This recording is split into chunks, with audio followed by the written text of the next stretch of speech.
Seja você bem-vindo ao canal Vamos Falar Sobre. Meu nome é Leandro Lestat, e hoje nós estamos aqui para comentar um pouquinho, para a gente bater um papo em cima de Pérola de Grande Valor, a seção 5 ali, o capítulo 5 de Pérola de Grande Valor. E nesse capítulo especificamente a gente vai falar muito sobre a descendência de Adão e Eva. A gente vai falar sobre Caim e Abel, o que aconteceu com eles, e também sobre o papel do casamento, da relação familiar nessa situação toda, como é que ficou a questão da relação familiar nessa situação entre Adão e Eva, quando eles foram deixados ali no Jardim do Éden, né, logo depois da queda. O que aconteceu logo depois disso? Né, muitas vezes a gente sabe o que aconteceu, mas é muito legal quando a gente pode falar um pouquinho mais, com um pouquinho mais de detalhes, o que aconteceu logo depois disso, logo depois da queda. Então seja você bem-vindo. Não esqueça de dar sua curtida aqui no vídeo, né? E também não esqueça de compartilhar e indicar o canal também para os seus amigos, ok? Então vamos começar aqui falando um pouquinho sobre logo o início ali do capítulo 5, e a gente vai ver um pouquinho do que estava sendo falado aqui. Lembrando que nosso último bate-papo sobre isso, né, a gente falou sobre a queda de Adão e Eva, né? Eles foram deixados ali no Jardim do Éden, e aí, a partir de agora, eles eram mortais, né? Eles não eram mais seres imortais, então algumas coisas eles acabaram perdendo. A gente falou sobre essas consequências no encontro passado, na aula passada. E hoje, nós vamos ter a chance de falar sobre o que aconteceu logo depois disso. Lá no versículo 1 e 2, ele fala já o que aconteceu logo de cara aqui pra gente. Falou assim: e aconteceu que depois que eu, o Senhor Deus, os expulsei, Adão começou a lavrar a terra e a exercer domínio sobre as bestas do campo. Lembrando que a gente falou sobre essa questão de domínio na aula passada, que na verdade ele começou a administrar as bestas do campo, ou seja, as coisas que existiam na terra, como animais, plantas, etc., começaram então a ser administradas por Adão e Eva. E ele também passou a comer o pão com o suor de sua fronte, como eu, o Senhor, lhe ordenara. E Eva, sua mulher, também trabalhava com ele. Interessante esse papel aqui que Eva ganhou, porque todo o tempo, na verdade, ela foi coparticipativa com Adão. Então, na verdade, o trabalho dela ali como esposa de Adão era um trabalho de coparticipação em todas as etapas do que viria a acontecer depois. E Adão conheceu a sua mulher e ela concebeu filhos e filhas. Então, assim, eles tiveram vários filhos e filhas. Isso é importante a gente notar, porque muitas vezes as pessoas pensam que eles tiveram só Abel e Caim. Mas não, antes de Abel e Caim, de Caim e Abel, eles tiveram outros filhos e filhas. E eles começaram, então, a multiplicar-se sobre a terra, os filhos e filhas de Adão e Eva. Olha que citação interessante essa daqui, uma declaração que foi feita, né, em relação à família. E ela fala o seguinte, essa foi uma declaração feita em 98. O marido e a mulher têm a solene responsabilidade de amar-se mutualmente e amar os filhos e de cuidar um dos outros e dos filhos. Os filhos são herança do Senhor. Então, olha que interessante esse papel relacionado aos filhos. Eles são herança do Senhor. Eles são seres espirituais que vivem na vida pré-mortal, que são dados para nós aqui na Terra, porque eles ganham um corpo físico, para que nós possamos cuidar desses seres. Então, os pais têm o dever sagrado de criar os filhos com amor e retidão, atender às suas necessidades físicas e espirituais. Olha que interessante isso, não somente física, mas atender às necessidades espirituais. Ensiná-los a amar e servir uns aos outros, guardar os mandamentos de Deus e ser cidadãos cumpridores da lei, onde quer que morem. O casamento e a família bem-sucedidos são estabelecidos e mantidos sobre os princípios da fé, da oração, do arrependimento, do respeito do amor, da compaixão, do trabalho e das atividades recreativas salutares. Segundo o modelo divino, o pai deve presidir a família. Interessante isso, porque o pai não comanda a família, mas ele preside junto com a esposa. Então, ele preside a família com amor e retidão, tendo a responsabilidade de atender às necessidades de seus familiares e de protegê-los. A responsabilidade primordial da mãe é cuidar dos filhos. Nessas atribuições sagradas, o pai e a mãe têm a obrigação de ajudar-se mutuamente como parceiros iguais.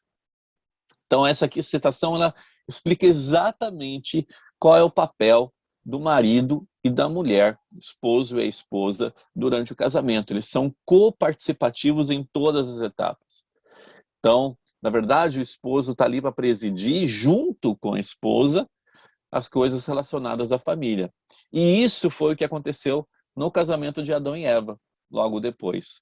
Então, Adão e Eva, eles começaram então a presidir as coisas que estavam à sua volta, inclusive sobre os seus filhos e filhas.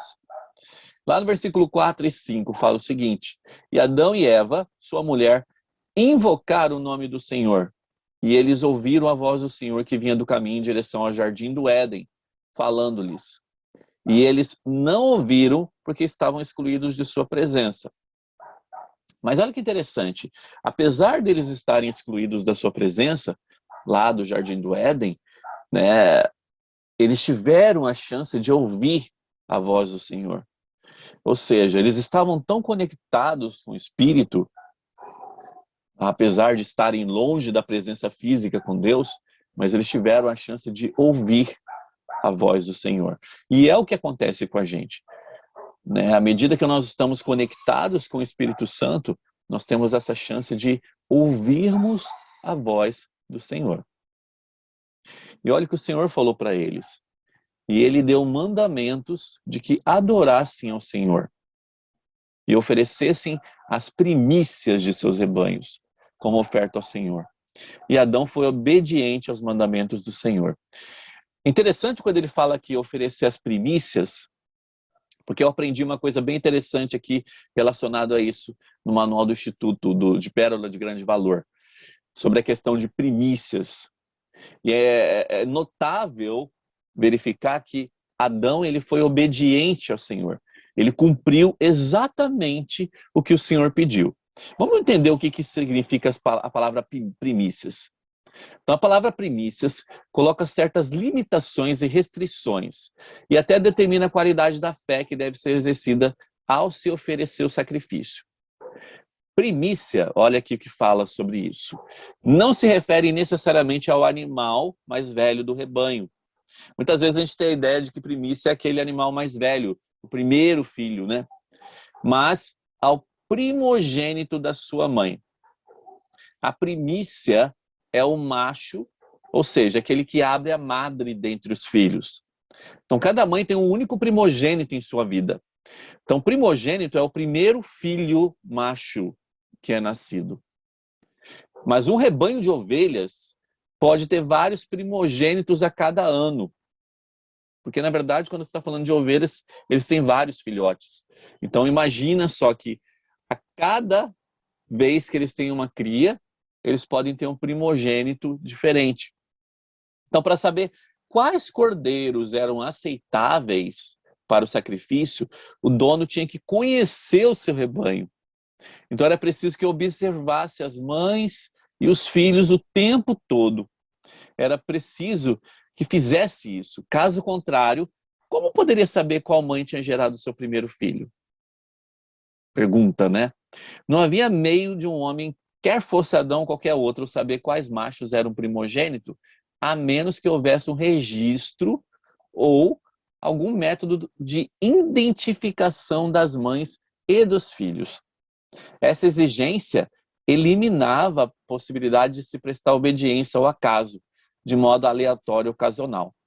Então a fé, a partir desse momento, ela era demonstrada não apenas na disposição de se oferecer um sacrifício, porque esse era o mandamento, oferecer o sacrifício das primícias, mas também no cuidado exigido e na preparação prévia para a escolha do animal adequado. Então eu aprendi isso daqui que eu achei muito interessante e eu resolvi compartilhar com vocês.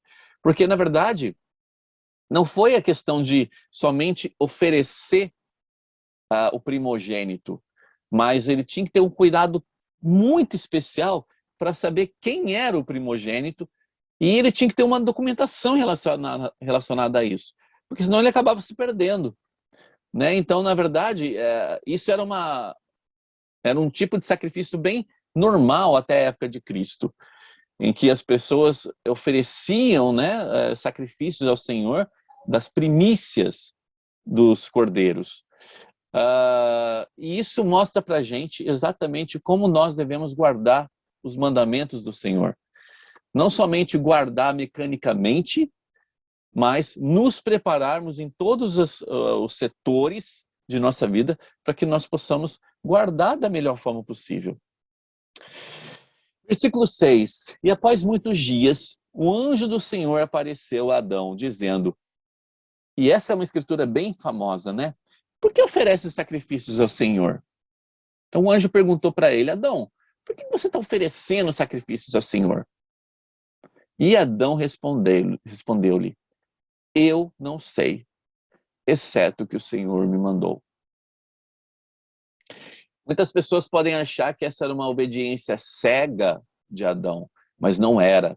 Como a gente viu agora com a questão de primícias, era uma obediência muito organizada. Mas uma coisa que demonstrava o interesse de Adão em cumprir tudo isso é que ele falou aqui, o Senhor me mandou. Então o Senhor ordenou que ele fizesse e ele foi e fez. Ele não racionalizou sobre o mandamento, que é o que muitas vezes nós fazemos. Muitas vezes a gente fica racionalizando ou pensando demais sobre se eu devo ou não cumprir algum tipo de mandamento. Quantas vezes será que a gente vai lá e faz somente, sem pestanejar? Olha o que falou aqui o Bruce R. McConkie. De Adão a Moisés e de Moisés até a vinda do Senhor Jesus Cristo na carne, quer como parte do evangelho ou da lei mosaica, conforme o caso, todos os santos ofereceram sacrifícios à semelhança do sacrifício do Cordeiro de Deus. Para um povo formado por pastores, cuja vida dependia de seus rebanhos e de gado, não poderia haver uma semelhança melhor do que essa. Então, era um tipo de sacrifício muito, como eu posso dizer, essencial para aquelas pessoas. Então, por isso que esse mandamento, esse sacrifício, era a maneira do Senhor, né? Porque, na verdade, era um sacrifício de alguma coisa que valeria o alimento para eles. E eles estavam ali realmente dispostos a fazer o melhor para poderem obedecer o mandamento do Senhor. Versículo 8. Portanto, farás tudo o que fizeres em nome do Filho e arrepender-te-ás e invocarás a Deus em meu nome do Filho para todo o sempre. Então aqui é interessante porque ele fala que tudo o que eles deveriam fazer deveria ser em nome de Jesus Cristo. E que eles deveriam se arrepender e sempre invocar o Senhor em nome de Jesus Cristo. O profeta Joseph Smith ele falou o seguinte, alguns dizem que o reino de Deus só foi estabelecido sobre a terra depois do dia de Pentecostes, e que João Batista não pregou o batismo do arrependimento para a remissão dos pecados. Declaro, porém, em nome do Senhor, que desde os dias de Adão até o tempo atual, o reino de Deus esteve no mundo. Sempre que existiu um homem justo sobre a terra, a quem ele tenha revelado sua palavra e conferido poder e autoridade para administrar em seu nome. Adão, ele serviu como um profeta, como ele falou aqui, sempre que existiu um homem justo sobre a terra, a quem ele tenha revelado sua palavra. E olha o que aconteceu depois disso. E naquele dia desceu sobre Adão o Espírito Santo, que presta testemunho do Pai e do Filho, dizendo: eu sou unigênito do Pai desde o princípio, agora e para sempre, para que assim como caístes, por causa da queda, seja redimido a toda a humanidade, sim, tantos quantos o desejarem. E naquele dia Adão bendisse a Deus e ficou pleno, e começou a profetizar concernente a todas as famílias da terra, dizendo: bendito seja o nome de Deus, pois devido à minha transgressão, meus olhos estão abertos, e nesta vida terei alegria, e novamente na carne verei a Deus. E Eva, sua mulher, ouviu todas essas coisas e alegrou-se, dizendo: se não fosse por nossa transgressão. E isso é interessante porque eles consideram a transgressão como um passo super importante no progresso espiritual deles. Porque ela fala: jamais teríamos tido semente, e jamais teríamos conhecido o bem e o mal, e a alegria de nossa redenção e a vida eterna que Deus concede a todos os obedientes. Então, a gente falou bastante sobre isso na última aula, né? Porque a queda precisou acontecer para que eles pudessem conhecer entre o bem e o mal e também para que eles pudessem trazer os filhos espirituais do Pai para a terra. Versículo 12 e 13. E Adão e Eva bendisseram o nome de Deus e deram a conhecer todas as coisas a seus filhos e suas filhas. Ou seja, eles pregaram as coisas de Deus para seus filhos, para sua posteridade. Só que, em todo momento que há um progresso espiritual, Lúcifer ele aparece para atrapalhar. E olha o que aconteceu no versículo 13. E Satanás apareceu no meio deles, dizendo: eu também sou filho de Deus. Apareceu no meio dos filhos de Adão e Eva. E ordenou-lhes, dizendo: não creiam. E eles não creram. E amaram a Satanás mais que a Deus. E os homens começaram, daquele tempo em diante, a ser carnais, sensuais e diabólicos. Então a gente vê isso acontecendo até hoje. E o que aconteceu que foi muito sério, porque Lúcifer ele começou então a influenciar os filhos e filhas de Deus. Filhos e filhos ali de Adão e Eva. E essa citação eu acho bem interessante aqui de Doutrina Mórmon, fala o seguinte: em seu estado decaído, todos os homens estão sujeitos aos desejos, paixões e apetites da carne. Eles estão espiritualmente mortos, tendo sido expulsos da presença de Deus.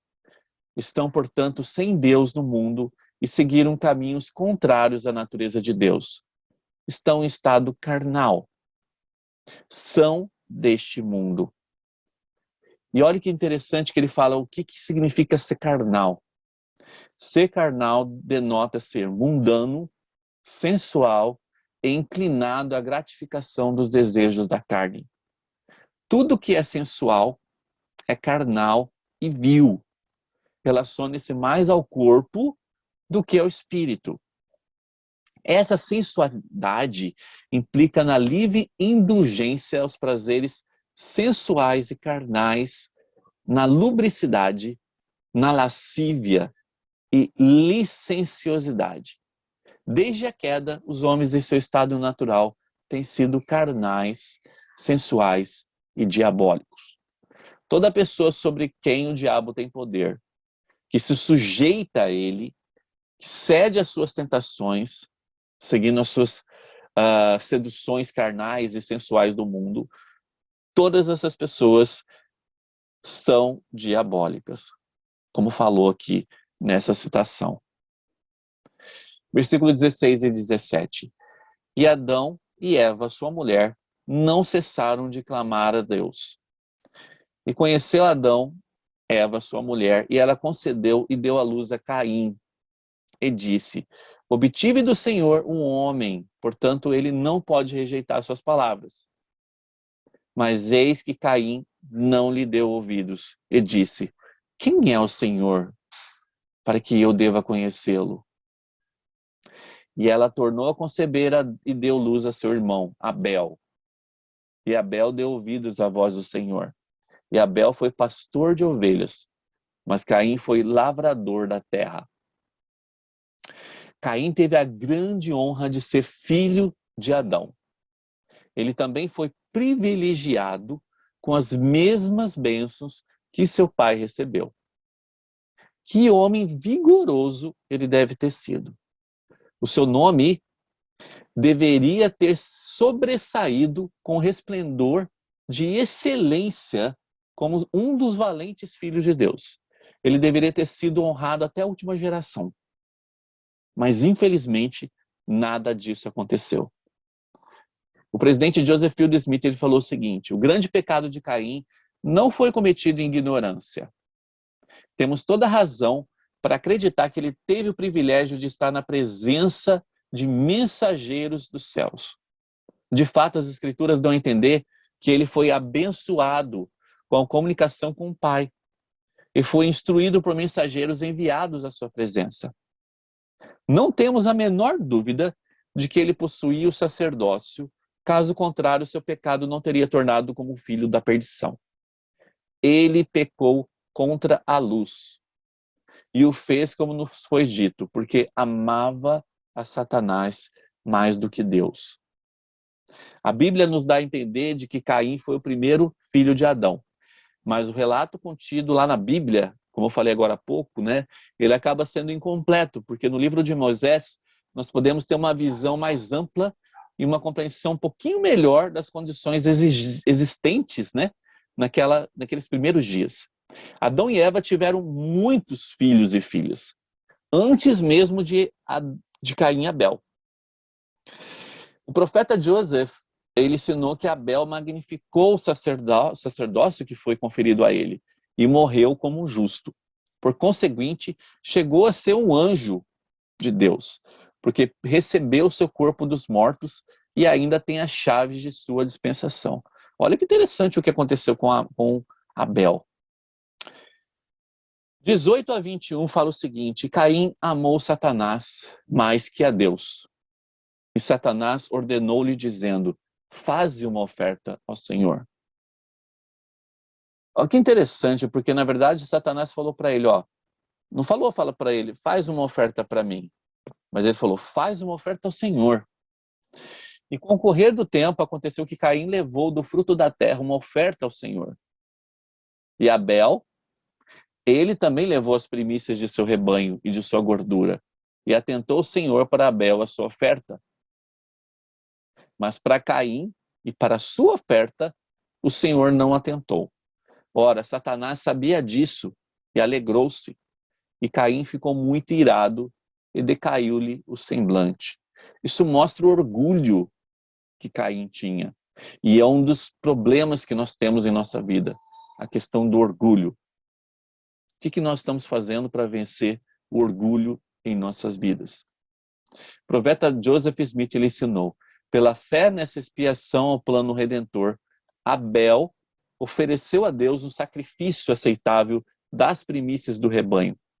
Caim, porventura, ofereceu do fruto da terra, e ele não foi aceito, porque não pôde ofertá-lo com fé. Não poderia ter tido fé, ou melhor, não poderia exercer uma fé contrária ao plano celestial. A expiação em favor do homem tem de ser por meio do derramamento de sangue do unigênito. E sem isso, não há redenção. E uma vez que o sacrifício foi instituído como modelo por intermédio do qual o homem discerniria o grande sacrifício que Deus tinha preparado, era impossível exercer a fé em um sacrifício contrário, porque a redenção não foi conseguida dessa maneira. Nem se instituiu o poder expiatório segundo essa ordem. Portanto, Caim não poderia ter tido fé. O que não se faz pela fé se torna, então, pecado.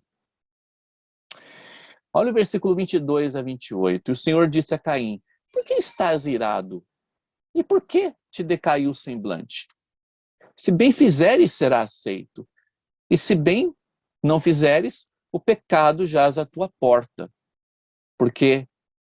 E Satanás deseja possuir-te, a menos que dê ouvidos aos meus mandamentos. Entregar-te-ei, e será feito a ti segundo o seu desejo, e tu reinarás sobre ele. Tu reinarás sobre Satanás, pois de agora em diante tu serás o pai de suas mentiras. Será chamado perdição, pois também existias antes do mundo. E será dito em dias futuros que essas abominações vieram de Caim, pois ele rejeitou o conselho maior que vinha de Deus. E essa é uma maldição que porei sobre ti, a menos que te arrependas.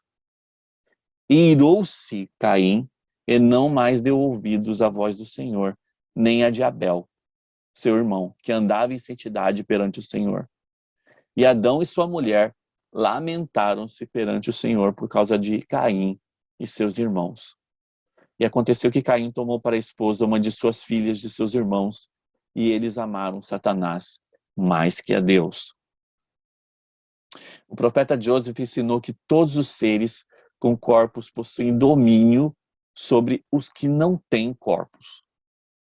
Da mesma forma que Adão representava o Senhor na terra, Caim agora agiria em nome e favor de Lúcifer. De fato, esse primeiro de todos os assassinos é perdição. Ele foi assim designado na pré-existência e reinará sobre o próprio Satanás quando o diabo e seus anjos forem expulsos para sempre. Só para a gente poder entender, perdição significa destruição total ou perda. O elder Bruce R. McConkie, ele falou, duas pessoas, Caim e Satanás, receberam o espantoso nome e título de perdição. O nome, então, significa que eles não têm nenhuma esperança de receber qualquer grau de salvação, que se entregaram completamente à iniquidade e que todo sentimento de retidão foi apagado de seu peito. Isso que significa, então, a palavra perdição. E é interessante quando a gente nota isso, porque a gente vê que Lúcifer, ele agora, na verdade, tinha meio que um líder que reinaria sobre ele.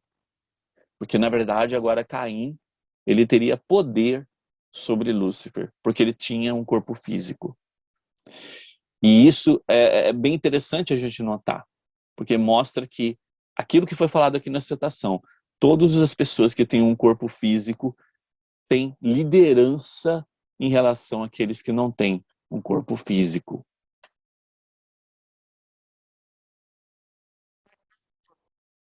E a coisa fica realmente séria quando a gente para ver o que essa citação está falando sobre o nome perdição. Ele está falando que essas pessoas não têm nenhuma esperança de receber qualquer grau de salvação. Que elas se entregaram completamente à iniquidade e que todo sentimento de retidão foi apagado do seu peito. Então, olha que coisa pesada, né? Se a gente parar para pensar.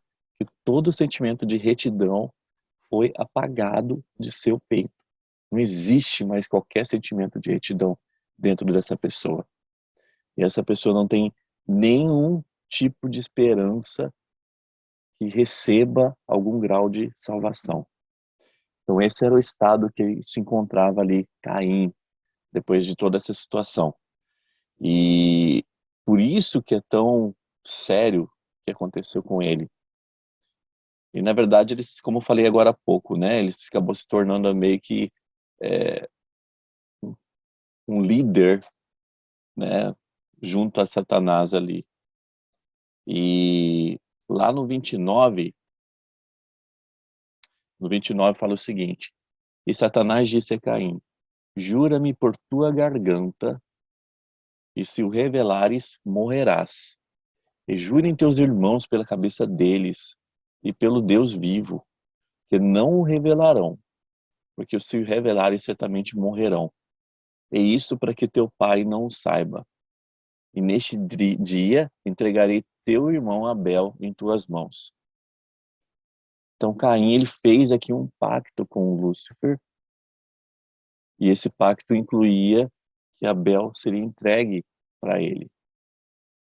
E aí a gente já conhece a história, né? E a Caim acabou matando Abel. Mas olha lá no versículo 30. E Satanás jurou a Caim que agiria de acordo com suas ordens. E todas essas coisas foram feitas em segredo. Então foi o início aqui das artimanhas secretas sacerdotais. Aquelas artimanhas secretas que acabaram levando ao fim do povo do livro de Mórmon. Então, o início de tudo isso foi justamente com esse pacto que Lúcifer fez aqui com Caim. E Caim disse: na verdade, eu sou Maã, o Senhor deste grande segredo, para que eu possa matar e obter lucro. Portanto, Caim foi chamado mestre Maã, e vangloriou-se de sua iniquidade. Então, tem uma citação aqui interessante a respeito disso, que fala: Caim foi o primeiro homem na terra a fazer um convênio com Satanás, e a usar convênios, acordos, para impedir que outros descobrissem seus atos pecaminosos. No entanto, não foi o último. Nas escrituras, esse tipo de relação pactual é chamado de combinação secreta. Então, a gente tem muito isso lá em Elamã, no livro de Mórmon, falando como que acontecem as combinações secretas. 32 e 33. E Caim saiu para o campo, e Caim falou com Abel, seu irmão. E aconteceu que estavam no campo, Caim levantou-se contra Abel, seu irmão, e matou-o. E Caim gloriou-se do que havia feito, dizendo: estou livre, certamente os rebanhos de meu irmão cairão em minhas mãos. Olha que coisa estranha, né? Esse sentimento que Caim ele teve. Ele gloriou-se no que ele havia feito e ainda depois ele teve uma conclusão: eu estou livre. Em 1885, a primeira presidência, ela fez a seguinte declaração a respeito disso. Né? Por que os justos, né, são afligidos em momentos como esses pelos iníquos, como aconteceu ali com Abel? Para um sábio propósito na providência de Deus, ele permite que os iníquos, no exercício de seu arbítrio, aflijam de tempos em tempos os seus seguidores. Desde os dias de nosso pai Adão, isso tem sempre acontecido e continuará a acontecer enquanto Satanás tiver algum poder sobre o coração dos filhos dos homens. Então a gente pode pensar, mas poxa, por que o Senhor permitiu que isso acontecesse com Abel? Como ele falou aqui, para um sábio propósito na providência de Deus, o Senhor permite que os iníquos exerçam o seu arbítrio para que eles aflijam de tempos em tempos os seus seguidores. Existe um propósito para que isso possa acontecer.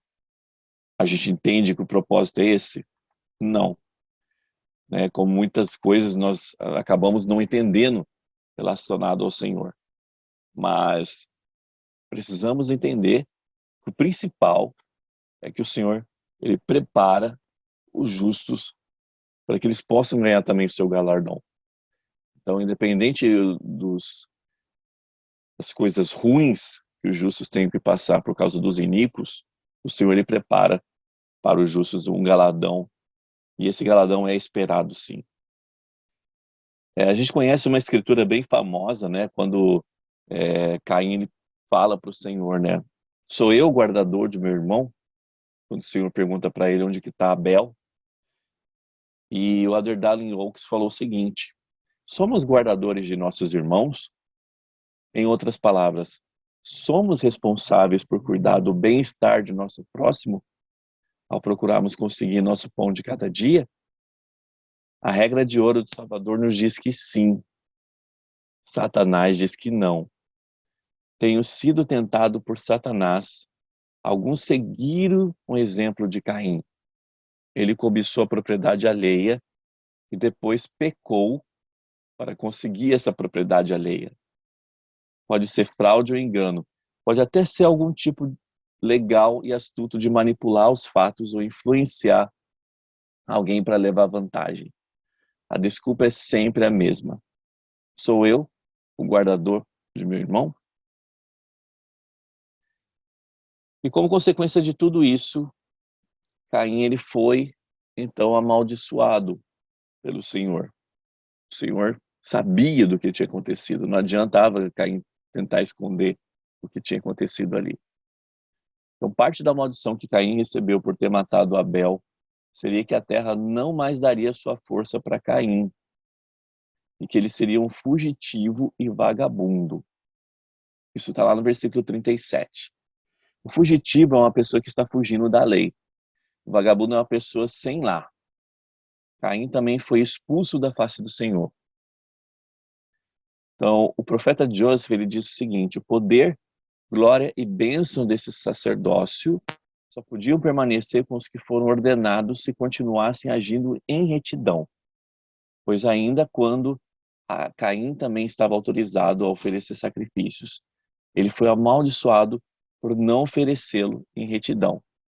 Então a maldição, na verdade, começou ali, quando ele não ofereceu ao Senhor o que precisava ter sido oferecido, que eram as primícias do rebanho. Isso significa, pois, que se deve observar as ordenanças precisamente como Deus as instituiu, porque do contrário o sacerdócio nos será por anátema, em lugar de ser uma bênção. E se a gente for parar para pensar, né, que foi colocado lá um sinal em Caim, mostrando que ele tinha sido essa pessoa amaldiçoada, aqui fala o seguinte: é preciso salientar que o sinal que foi posto sobre Caim não é a mesma coisa que a maldição que ele recebeu. O sinal era para distingui-lo como alguém que tinha sido amaldiçoado pelo Senhor. Ele foi colocado sobre Caim para que ninguém que o encontrasse viesse a matá-lo. Então, essa foi a maldição que aconteceu com Caim. Ele ganhou uma maldição em que ele ficaria eternamente vagando pela terra. E foi colocado o sinal sobre ele para que aquele que o visse não o matasse. Só para a gente encerrar o capítulo 5, na verdade o capítulo 5 ele termina falando sobre o evangelho que foi pregado a Adão e Eva. Então, depois da queda, Deus revelou o plano de salvação a Adão e Eva para que eles pudessem saber como voltar à sua presença e ter vida eterna. Então, tudo isso que é explicado no capítulo 5, ensinando um pouquinho sobre isso, explica que Deus ensinou o evangelho a Adão e Eva por sua própria voz, por meio de anjos e pelo Espírito Santo. E todas as coisas e ordenanças, então, foram confirmadas a Adão e Eva e seus filhos. As ordenanças e os convênios são os nossos únicos documentos para entrarmos na presença de Deus. Recebê-los dignamente é o objetivo principal da vida. Mantê-los depois disso é o grande desafio de nossa mortalidade. Irmãos, eu gostaria de prestar meu testemunho sobre essa aula, esse bate-papo que nós tivemos aqui. Eu espero que nós possamos ter visto durante essa aula como que, na verdade, Lúcifer, ele trabalha para atrapalhar o plano de Deus. Como é que orgulho ele pode acabar com uma pessoa, como fez com Caim. O orgulho, a cobiça. O que aconteceu com Caim foi que ele deixou a cobiça ultrapassar o seu desejo e, consequentemente, ele deixou-se levar por esse desejo dele de cobiça e acabou cometendo um pecado muito maior, que foi ter matado Abel, o irmão dele. E eu espero que nós possamos ter entendido que realmente o Senhor, ele tem um plano para todas as pessoas. Então, se o justo ele tiver que sofrer pela mão de um inimigo, isso já está no plano do Senhor. E o Senhor tem as bênçãos reservadas para esse justo. Então, deixa esse encontro, esse bate-papo que nós tivemos aqui sobre pérolas de grande valor com vocês. Eu espero que possa ter ajudado de alguma forma, ok? Um grande abraço aí para vocês. Obrigado aí por comentarem sempre. Obrigado por sempre estarem aqui acompanhando o canal. E obrigado pela participação de vocês, ok? Até mais e até o próximo vídeo aqui no canal. Vamos falar sobre. Abração.